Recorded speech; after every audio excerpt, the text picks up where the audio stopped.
In today's episode, we're talking about website cache. What is it and why you need it to make your radio station website faster? This is Better Radio Websites, the podcast for radio professionals who want to see their website generate more traffic and revenue. Each week, your host, Jim Sherwood, and his special guests give you time-tested tips and secret tricks to ensure your radio station dominates digital in your market. Here we go. Hi, it's Jim, and welcome to Better Radio Websites, the podcast that wants to help you get more visitors and the most revenue from your radio station website. And if you haven't, please drop us a note to let us know how this podcast is helping you. Do you have any questions, or is there any topics that we need to cover more of to help you with your radio station website? Please reach out to us at skyrocketradio.com and leave a review wherever you get this podcast.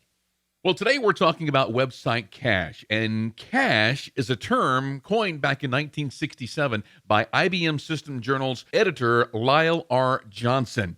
It works on a simple principle of providing temporary storage for computed content to be accessed later in a more efficient manner.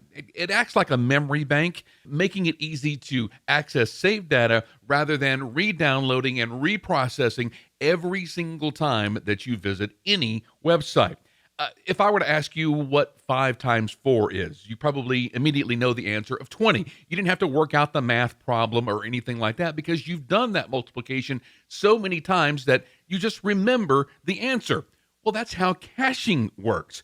Websites are viewed thousands or sometimes millions of times per month. Each time a browser requests a web page from a server, that server must do a lot of calculations in the background, pulling posts, images, calculating who's on air now, deciding if the events are current or in the past, displaying the correct banner ads, the correct weather information, and so forth and so on. You get the idea.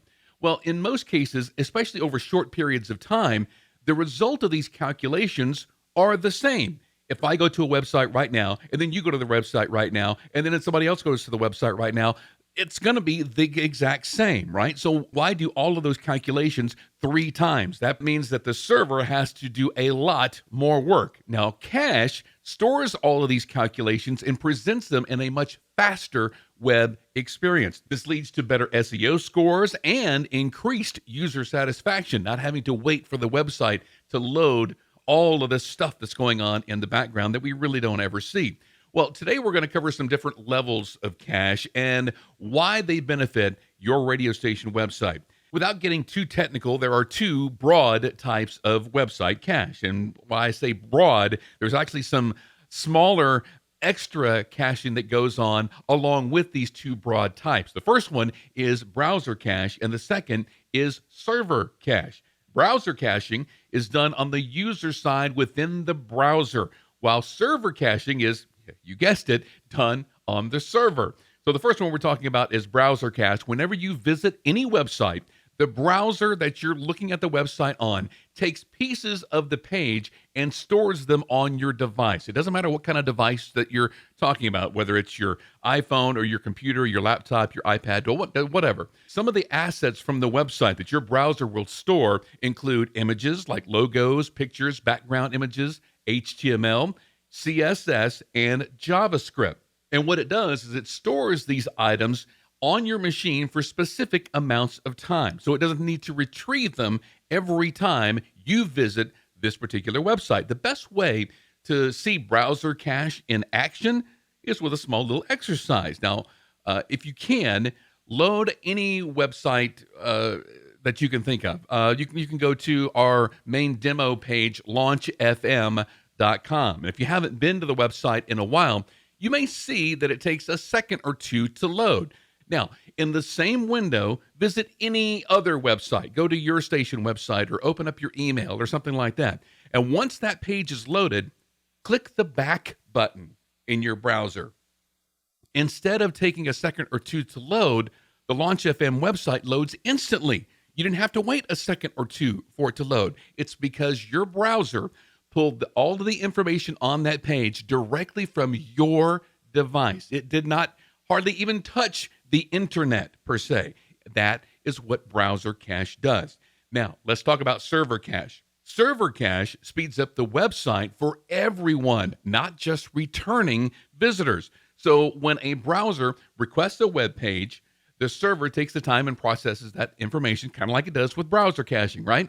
Well, at the first request, the server remembers all of this processed content and delivers it faster for the subsequent visitors after that first one. That first visitor may see a 1 or 2 or 3 second lag, but then the rest of the visitors after that, the website's going to load almost instantly or a lot quicker.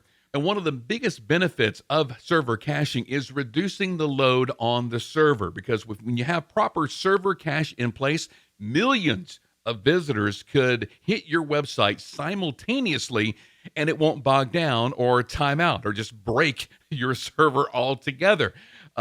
If you don't have any server caching, then you're relying on the server's hardware to do all of these computations every single time a visitor comes to your website. We've seen some websites not be able to handle more than 10 visitors at one particular time. Imagine if you had a hot contest going on and you just announced it on your morning show and you're expecting hundreds of visitors to be coming to your website at one time.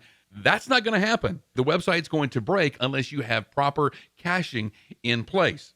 You may come across terms like object cache or full page cache. These are both server caching methods, and the full page cache is what we've been talking about so far, where the entire page gets cached, while object cache only stores pieces of the page for maybe longer periods of time or different than the rest of the entire page altogether. This can be useful within your website code when you're delivering more complex operations where maybe a particular widget needs to be updated more often than the regular page.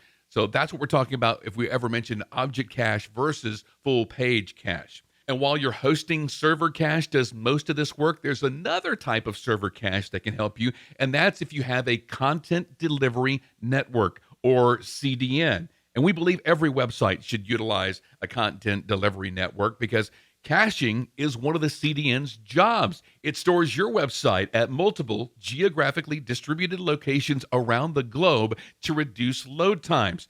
It also protects your site against cyber attacks. It can also help handle vast amounts of traffic at one time, like we talked about a minute ago. Browser requests get routed to the closest CDN to that request, which shortens the distance data has to travel back to that user. Think of somebody maybe from your local area in the armed forces pulling up your station website overseas to see what's happening in their hometown. All right, with a CDN in place, the website will not take forever for them to load because the information is being served very close to their location. They're not being served from a server somewhere over here in the United States. All right, so if you or your service provider do not utilize a content delivery network or CDN for your station website, then be sure to get one immediately. It's going to be a game changer for you, okay? Now, there's a lot of options out there, but Cloudflare.com is a free content delivery network. So the price is right on that one. Of course, that's their bottom tier. You can add other particular things on top of that, but their free tier does great at helping your website be available around the globe, and it also helps out with some great security benefits as well. Cloudflare.com, and we'll leave a link to that in the show notes. Now, we've talked about how cache is so awesome at speeding up your website, keeping it fast for everybody. Now, there are some downsides to cache, but not enough for you to say that, no, I don't want caching on my website, because you definitely need caching on your website. However great the caching system that you do pick, no one is entirely safe from cache-related issues. These can be related to the user's device, the content management system that you're using, or even the hosting service. And let's take a quick look at each one. Like if there's a user device caching issue, most commonly, for whatever reason, the browser cache did not update properly. In this case, you're going to be seeing some old content, like the morning show is still on in the afternoon, or the weather shows yesterday's weather, or something like that. Now, in this case, only the particular browser is seeing wrong information. You may go to a production room or go home and pull up on your laptop or look on your phone and see that the website is just fine. But on your machine, it's still showing old information. This particular instance points to a browser cache problem. And for whatever reason, it just didn't get cleared out. There's nothing from the website perspective that's going to change that. There's nothing on the website that can be done in order to change that. Nothing on the server side in order to be changed that, because the information is only local to that particular browser seeing the problem. If you're using Microsoft Edge, Google Chrome, or Firefox, you can use the keyboard shortcut Control-Shift-Delete. You want to hold all three of those down at the same time, Control-Shift-Delete, and that will bring up a window where you can clear out your cache and your cookies and your browsing data. Now, if you're in Safari and you're cool with deleting your browser history and cookies, then you can click on the History tab in the upper menu and then click on Clear History.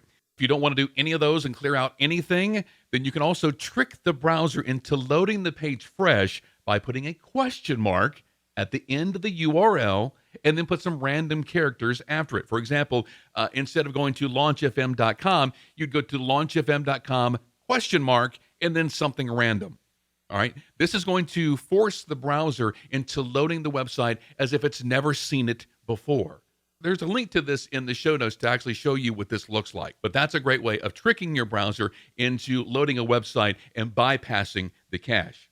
Now let's talk about a cache issue within your content management system. Many WordPress websites use a caching plugin to keep their website loading fast, and there are a lot of options out there for this, like WP Rocket, Lightspeed, Hummingbird, and W3 Total Cache. Now, there are links to these in the show notes, but there are really a ton of other options out there, and it should only happen sometimes, but occasionally these plugins can backfire and produce cache content longer than they should. A use case would be like, as I said, the morning show is showing up in the afternoon, or you're seeing yesterday's weather or something like that. And to resolve this, the plugin should have a purge cache option that should be cleared. And once you do that, you're good to go. In addition, the website developer needs to know about these kinds of issues, because then they need to go pinpoint what is being cached longer than it should and then adjust their coding so that it doesn't get cached so often, or it refreshes some other way to bypass cache.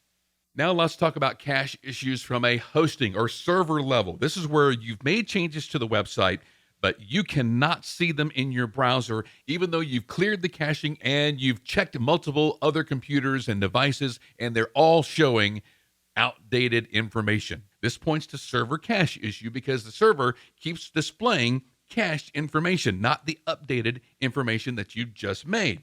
And for this one, you should also use that purge cache option within your caching plugin, because that's going to clear the website cache. It's also going to clear the server cache as well. Now, if you're using a content delivery network, which of course you should, ensure that the cache is cleared there also every time that you clear your website cache, to avoid visitors from far away from seeing old information, even though you've cleared it from the website. Now, if you're using one of these plugins, like I mentioned before, they typically account for this, and they will notify your CDN to refresh its stored information. Just be sure that within the settings of that plugin that it is tied to your content delivery network. All right, so wrapping up, caching. It's a technology that increases the speed of your website. When used properly, it's going to result in significantly faster load times, and it's going to decrease the load on your server. And depending on your hosting provider, an increased load on your server could result in higher hosting fees, because they're not going to help you out in saying that you need to do something better with caching. They're going to say you need this next level plan, and that's going to cost X more dollars per month. All right. So if you aren't already using caching for your website, please look into it immediately, and definitely get onto a content delivery network. Hey, if you need help with your station website, we'd love to help you out. Please reach out to us at skyrocketradio.com. And as we mentioned at the very first of this podcast, please leave a review and questions and things that you would like for us to talk about in future episodes. Thanks a lot for joining us today. Have an awesome week online making your radio station website better. We'll see you next time. Thanks for listening to Better Radio Websites. Inspired by today's episode? Be sure you are subscribed and share this episode with a friend. Visit skyrocketradio.com/podcasts for more episodes, as well as show notes for this episode. Need help starting or making your station website better? Visit skyrocketradio.com.